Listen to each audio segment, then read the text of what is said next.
Bonjour, Stéphane Roussery, coach professionnel, expert en analyse comportementale et en idées de développement avec Internet. Hier, vous avez pu voir les avantages à vous connaître mieux. Aujourd'hui, je vais vous présenter l'outil que j'utilise pour vous aider à utiliser les meilleures clés pour vous développer. Cet outil est géré par la société TTI Success Inside. Fondée en 1984 par Bill Bonstetter, TTI est une société américaine dont le siège est situé à Phoenix en Amérique. Il développe des outils d'amélioration de la performance individuelle et collective. Cet outil est devenu leader mondial des évaluations comportementales en ligne. Aujourd'hui, je peux vous faire profiter de cet outil qui était uniquement disponible pour les entreprises du CAC 40. Donc là, je vous dessine une personne en fait. Vous avez le comportement, plus à l'intérieur les talents et à l'intérieur encore les motivations. Donc le premier outil, c'est le disque en fait. Le disque qui fait appel à votre comportement. Vous allez savoir qui vous êtes, quel est votre comportement, qu'est-ce que les gens voient de l'extérieur. Un autre outil qui peut être utilisé, c'est l'outil sur les talents, qui s'appelle PTSI. C'est un outil qui ne profitera pas de formation gratuite. Le dernier outil sera les motivations. Demain, je vous expliquerai ce que cet outil peut vous apporter. Et il travaille principalement sur le pourquoi vous faites les choses, les facteurs de motivation. Nous allons passer sur le comportement. Donc une petite question, qu'est-ce que peuvent vous évoquer ces couleurs? Je vous laisse quelques minutes de réflexion. En fait, il peut y avoir plusieurs significations. Le bleu peut vous évoquer le ciel, la mer, la nature. Le rouge peut vous évoquer quelque chose de plus dur, la colère, le pompier, tout ce qui montre une alerte. Le jaune, on peut dire que c'est plutôt la joie, la gaieté, la bonne humeur. Et le vert, on va dire que c'est plutôt la nature, l'environnement. Voilà, c'est une première approche, mais vous pouvez, vous, avoir vos idées propres. On va se servir de ces couleurs dans le reste de la présentation de cet outil. Donc l'outil a été développé par Marston, qui est juriste et psychologue. Il a été le principal initiateur de l'outil disque. Il faut savoir qu'en fait, tous ces différents psychologues se sont servis de toutes les analyses faites par M. Jung, qui a été un des premiers psychologues à matérialiser, on va dire, les gens dans différentes catégories. Voilà. Et donc, vous voyez, c'est un outil qui est très très jeune, hein, puisque il date de 1928. Ensuite, il y a eu les apports de tout ce qu'on connaît au niveau des couleurs et tout ce que vous allez voir maintenant. Donc le comportement, selon Marston, je vais vous expliquer comment il trace l'outil et qu'est-ce que l'outil peut vous apporter à vous pour mieux vous connaître et aussi pour mieux vous utiliser et développer votre affaire ou développer votre comportement. Donc, ça dépend, le premier axe, c'est la perception du monde. Comment vous voyez le monde en fait?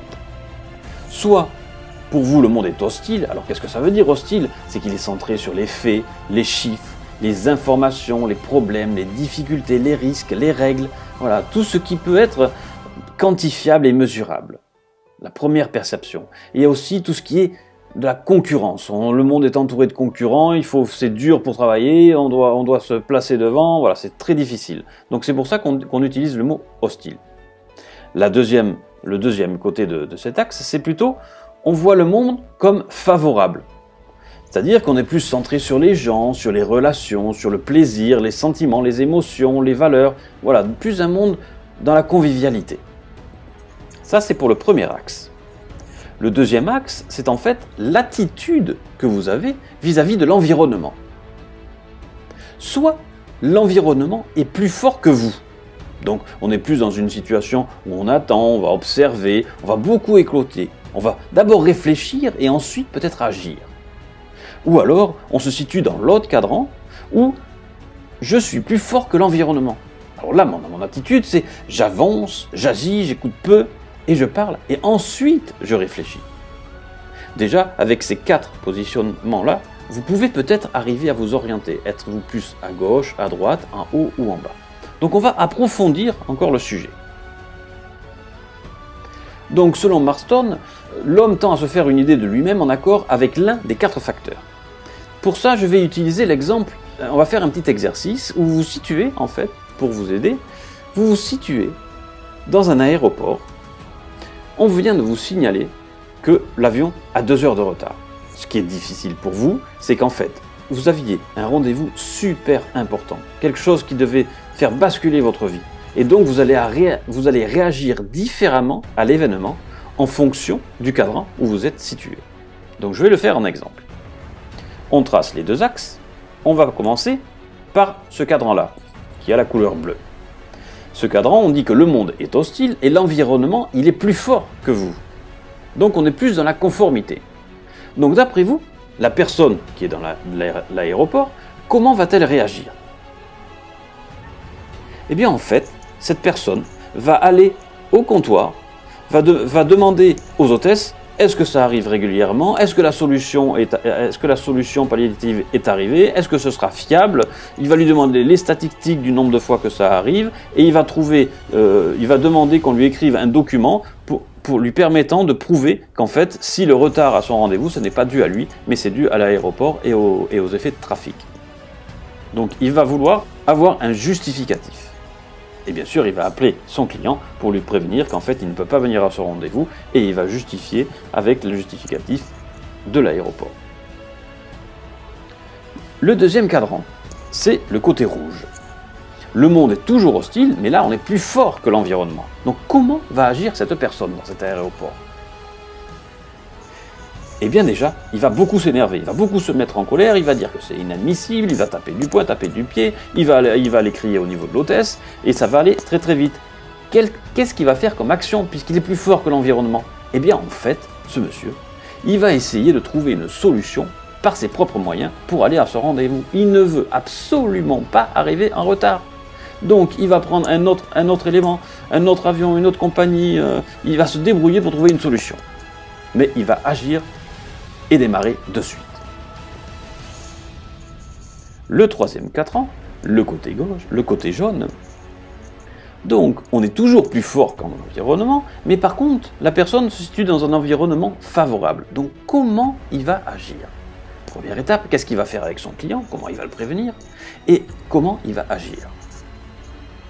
Eh bien, tout simplement, il va l'appeler, il va lui dire qu'il est en retard et qu'il prendra un rendez-vous une prochaine fois. Comme il est dans un monde favorable, pour lui, ce n'est pas très grave. Donc comment il va occuper son temps? Eh bien, il va commencer à discuter avec les autres personnes de l'aéroport, il va essayer de se faire des amis, il va essayer de trouver une occupation, il va aller peut-être amener des gens à boire un verre, il va discuter, il va vraiment trouver pour des gens avec qui s'entourer pour que les 2 heures qu'il a de retard, ça passe plus facilement. Le dernier cadran, le vert. L'environnement est plus fort que lui, mais le monde est favorable. Donc comment va-t-il réagir? Eh bien en fait, c'est une personne qui va prendre son mal en patience. Il va prévenir son rendez-vous qui va être en retard, et sa façon d'agir, pour lui, il va s'asseoir sur un banc, il va prendre un bon journal, une bonne revue, et il va lire, il va s'instruire. Il ne va pas faire de bruit, il va rester dans son coin, et il va profiter de s'avancer sur une tâche qu'il aura à faire plus tard. Voilà pour ce qui est par rapport à cet exemple, comment les différentes personnes vont réagir dans ces différents cadrans. Arrivez-vous à vous positionner?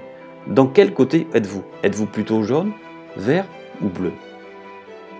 Je vous laisserai le découvrir plus tard. Au niveau du comportement, pour affiner un peu plus les couleurs, on va prendre des métiers. Alors bien sûr, je vais accentuer les couleurs pour bien identifier le métier. Mais dans les métiers, il faut savoir qu'on a un peu toutes les couleurs et qu'on est un mix de toutes ces couleurs. Et c'est d'ailleurs ça qui fait notre diversité. Donc si on prend la couleur bleue, donc l'environnement est hostile et il est plus fort que moi. Comment je réagis au niveau du bleu? Quel métier je fais, pardon? D'après vous?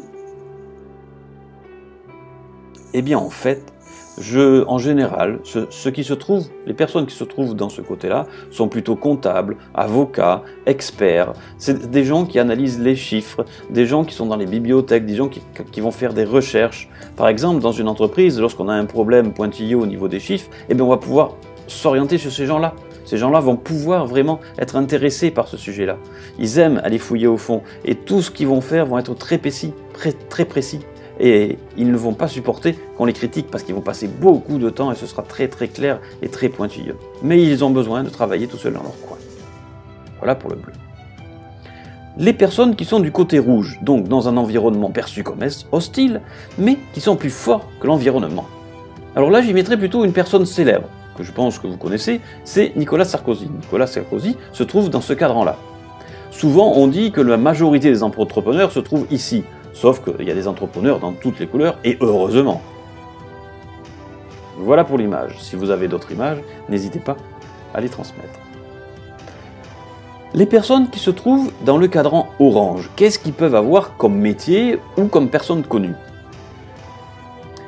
Je vais utiliser une autre personne connue. Gérard Depardieu.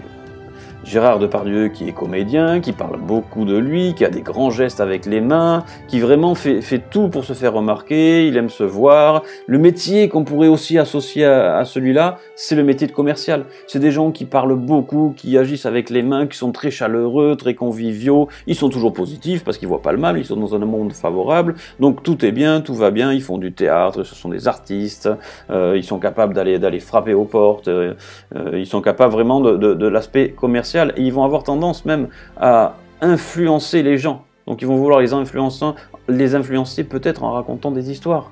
Voilà. Mais ils ont besoin d'être en contact avec les gens, de faire beaucoup de bruit et surtout qu'on les remarque.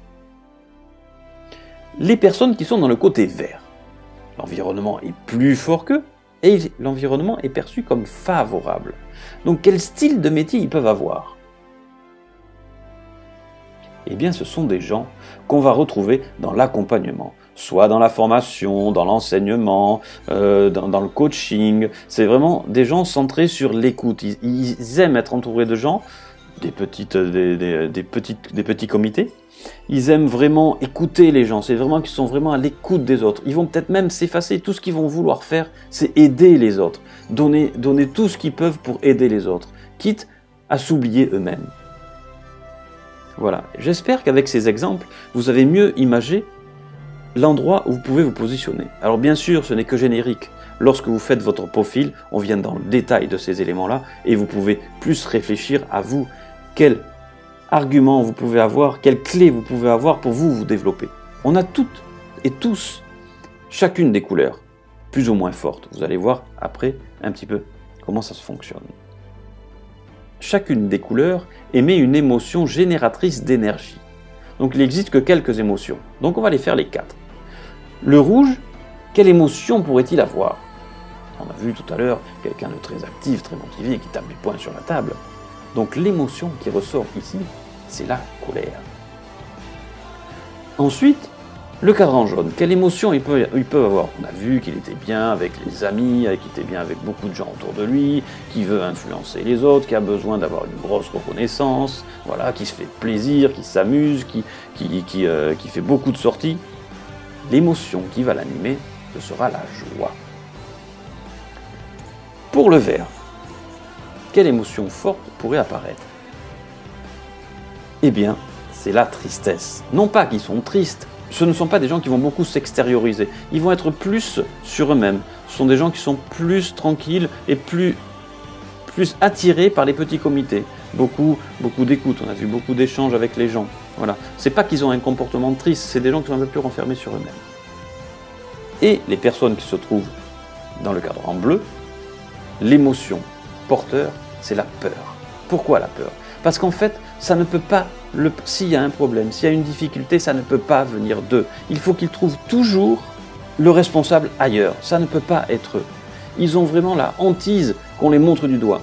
Il faut qu'ils se cachent à tout prix. Quand ils sont dans une assemblée, ils ne parleront jamais, ils resteront derrière.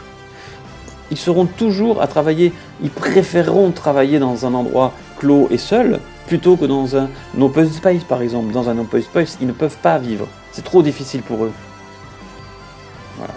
Donc, c'est pour ça qu'on en dit souvent que le comptable ou l'avocat, parce qu'en fait, c'est des gens qui sont très bons dans la recherche, dans l'analyse, dans l'organisation.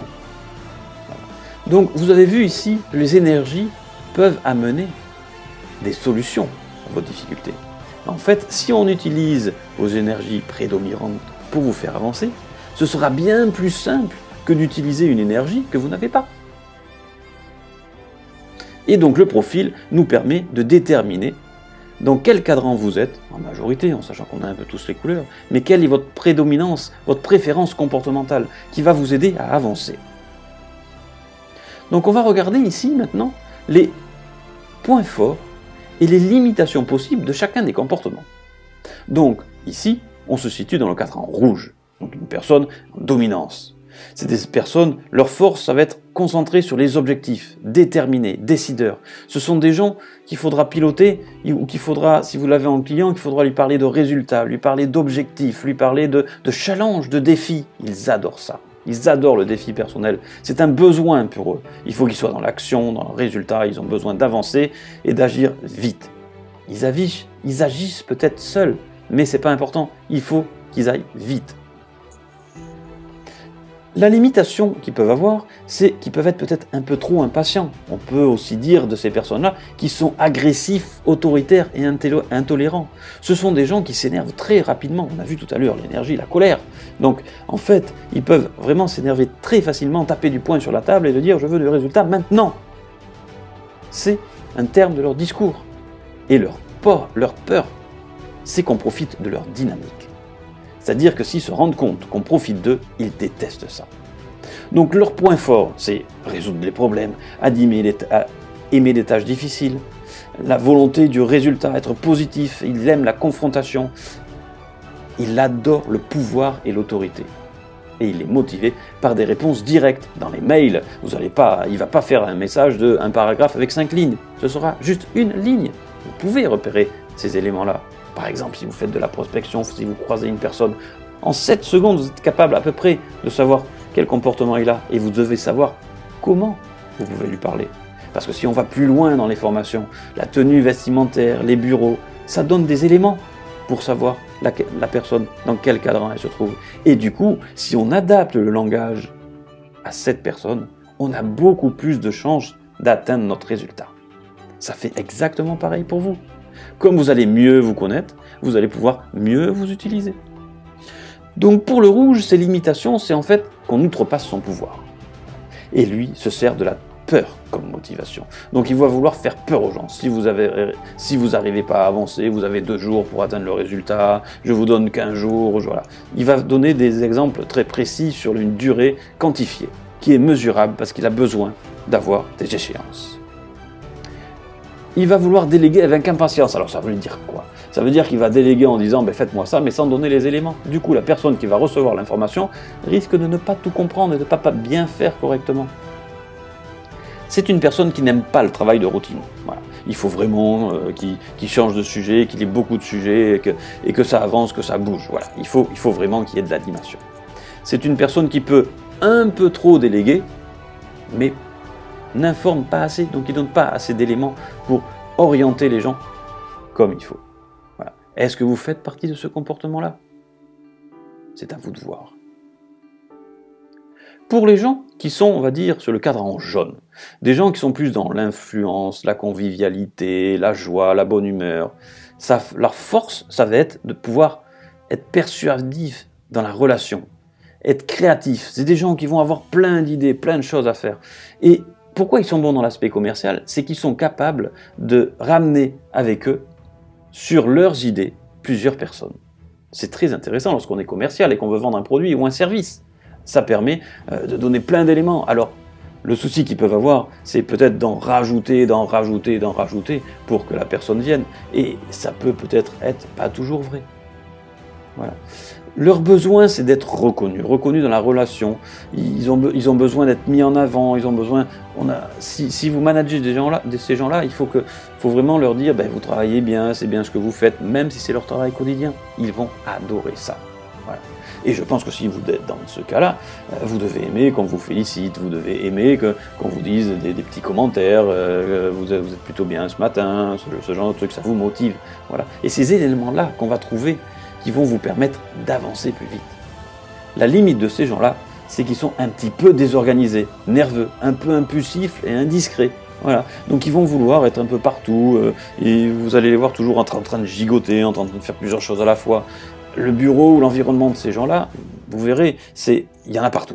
Il y en a partout, c'est pas rangé, c'est pas orienté, donc c'est vraiment assez facile à les repérer. Déjà, ils parlent beaucoup, ils font beaucoup de gestes, et c'est un peu bordélique autour d'eux. Et ce qu'ils ont peur absolument, c'est d'être rejetés. Ils ne supportent pas être rejetés. Leur point fort, c'est des gens qui parlent très facilement. Ils vont avoir la force de persuasion. Ils peuvent avoir une vision et la communiquer. Voilà. S'ils jouent dans une équipe, ils vont être leaders, ils vont pouvoir motiver les équipes avec des éloges, avec des compliments, et puis hop, ça va partir. C'est des gens qui aiment les gens et qui sont optimistes.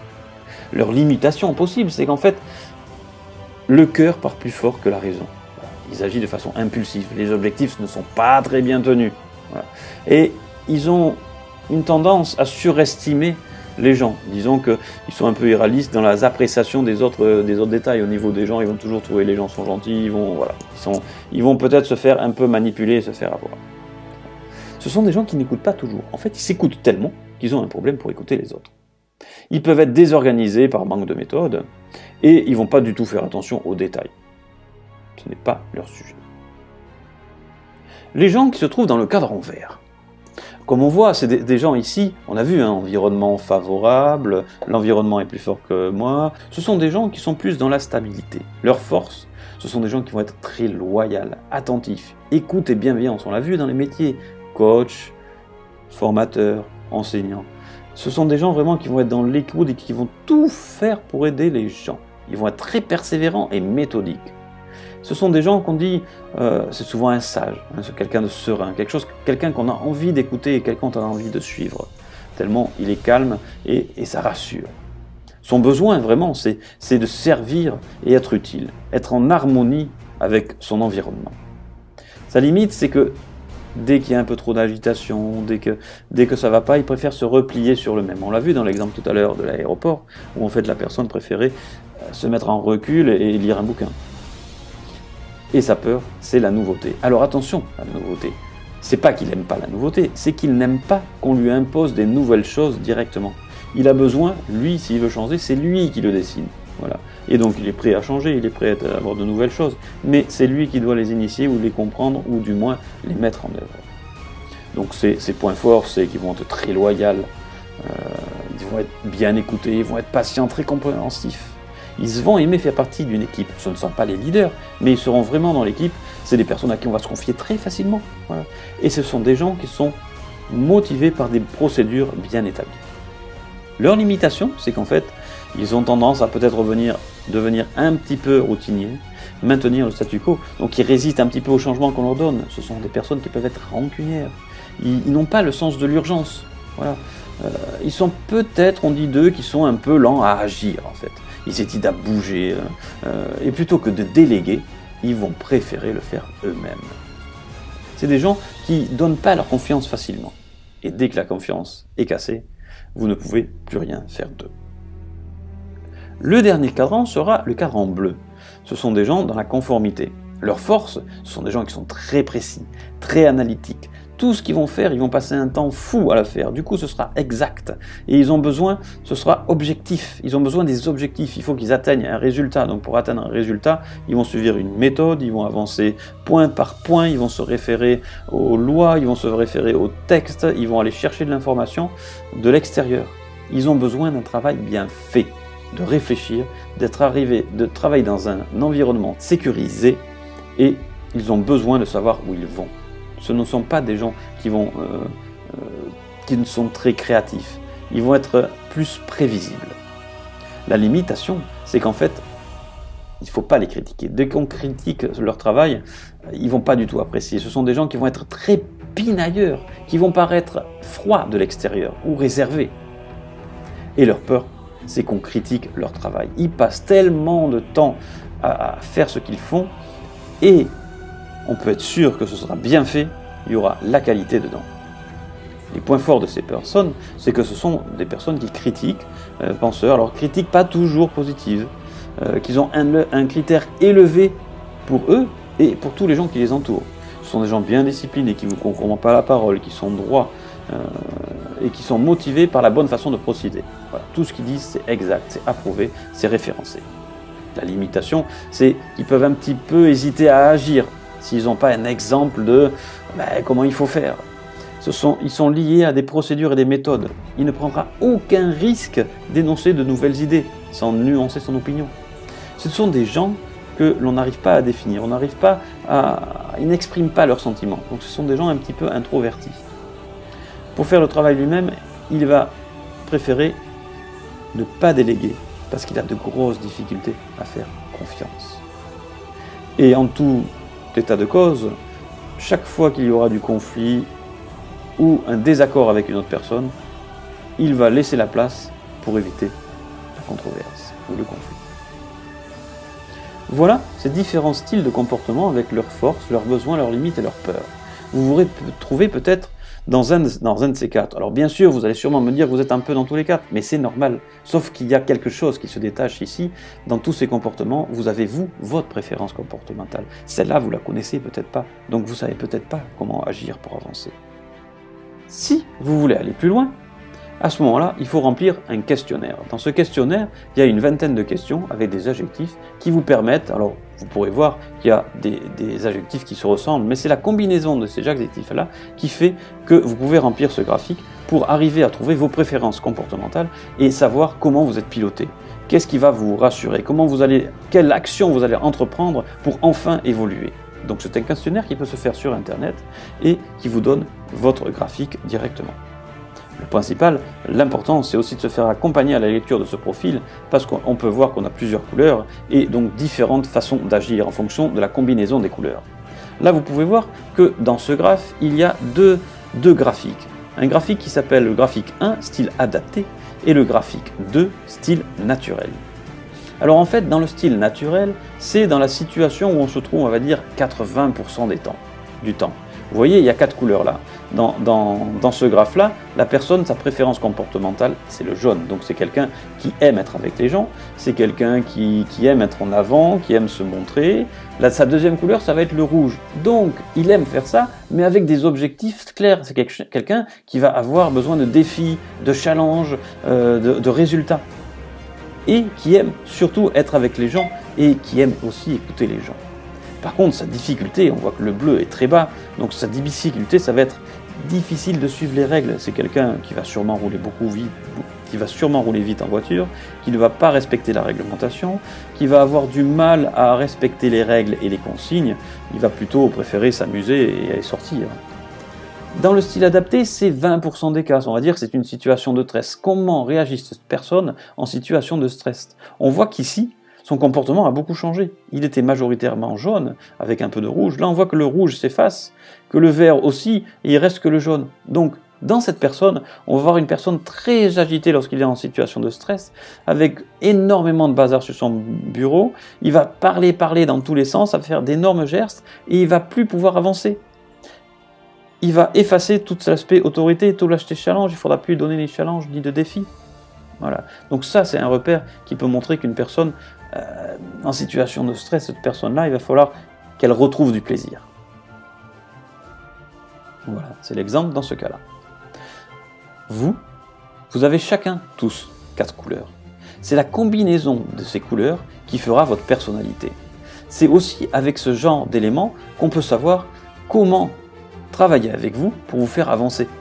On ne va pas dire à un bleu de se mettre en avant. Il va avoir de grosses difficultés. C'est le jaune qui va pouvoir se mettre en avant. Par contre, on va regarder les couleurs qui sont proches pour voir comment faire monter ce qui peut manquer à ce niveau-là. Donc on va peut-être faire monter le vert pour que le bleu suive. Tout ça, ce sont des idées. Ce n'est qu'avec un échange et un travail avec un coach ou un consultant qui vous permettra d'avancer dans ce domaine. Donc, sur tous ces graphes, il existe 8 styles de comportement. Le premier, au niveau, on va appeler ça le comportement organisateur. C'est qui met en œuvre les actions. C'est quelqu'un d'impartial, de minutieux. Il va explorer toutes les possibilités. Le deuxième, dans le rouge, on va l'appeler le conducteur. C'est quelqu'un qui a des forces de caractère, orienté résultat et détermination. Pour le motivateur, le jaune-rouge, quelqu'un qui va être très enthousiaste, optimiste, dynamique, avoir du charisme. Pour le jaune, qu'on va appeler promoteur, c'est quelqu'un de très sociable, communication, qui va avoir du rythme. Le jaune-vert va plutôt être dans la compréhension, conseil et aider autrui. Il a besoin d'être avec beaucoup de monde aussi, mais pas trop en avant. Le supporter, qui va être plus modérateur, il va être accommodant, il va être constant et fiable et surtout prévisible. Le coordinateur, c'est quelqu'un de très loyal, fiable et qui ne va pas critiquer. Et il va rester l'évaluateur, qui va respecter les règles, va être logique, factuel et tout ce qu'il va faire va être très exact. Voilà tout ce qu'on peut en sortir de cet outil. Et vous pouvez voir qu'en fonction des préférences comportementales que vous avez, vous n'agissez pas tous de la même façon. Donc il faut trouver ce qui vous permet d'avancer. Et je suis là pour vous y aider. Donc, si vous savez où vous êtes, vous pourrez alors mieux vous connaître et mieux vous utiliser. Ce que je fais avec vous, c'est utiliser votre potentiel que vous n'exploitez pas. Vous avez peut-être du jaune, vous avez peut-être du rouge, du vert ou du bleu, peu importe les couleurs, c'est votre comportement qui fait la différence. Donc si vous voulez agir, enfin avancer, changer d'attitude, changer de management, changer d'orientation professionnelle, vous devez avant tout vous connaître. Et je vous propose ce premier outil qui vous permettra de mieux vous connaître. Si vous décidez de remplir le questionnaire, vous aurez alors accès à un rapport de plus de 20 pages. Dans ce rapport, il n'y a pas que les couleurs, il y a de nombreuses autres indications.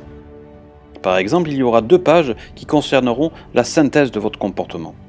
Vous aurez plusieurs pages sur vos valeurs, sur votre communication, vos perceptions et plusieurs pages sur les domaines d'amélioration possibles. Vous allez apprendre de nombreuses choses sur vous que vous pourrez exploiter.